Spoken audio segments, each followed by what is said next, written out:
Kahapon nga ay muling ibinahagi ni Erica sa kanyang social media account ang magandang blessing at magandang pangyayari sa kanilang buhay ni Joy, no? So makikita po natin dito na naging miss na asaret po tong dalawang ito, no?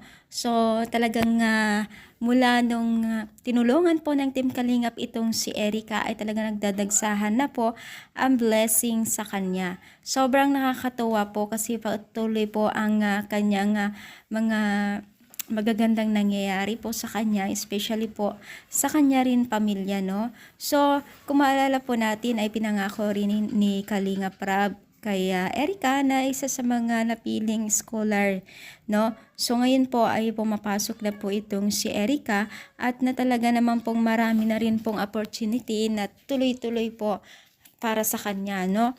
Alam niyo ba na nakuha na rin siyang model? Di ko alam kung isa na ito o ito na to yung simula niya pagiging isang modeling, no? So, sabi nga nung isang MC or dun sa ganap ng kanyang karawan ay pinangako po sa kanya na makukuha po siya sa mga event. So baka ito na yun, no? So baka nagsimula na. Pero sabi kasama itong si Rachel, pero ito si ano na ang kasama dito, si Joy, no?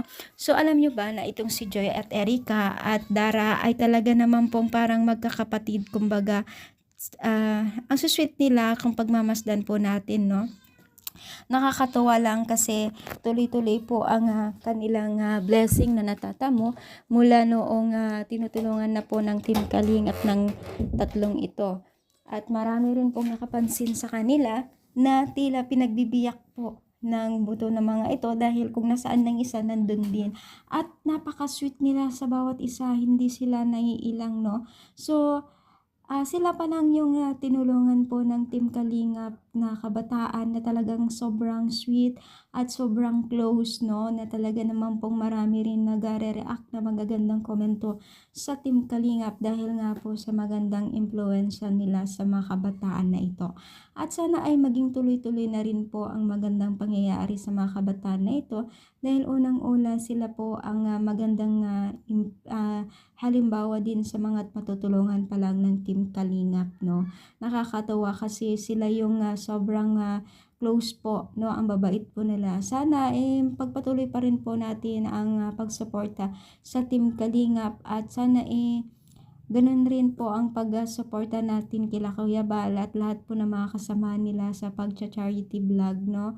So, yun lamang guys. Ako ito po nagpapasalamat sa inyo. Thank you so much and God bless po guys.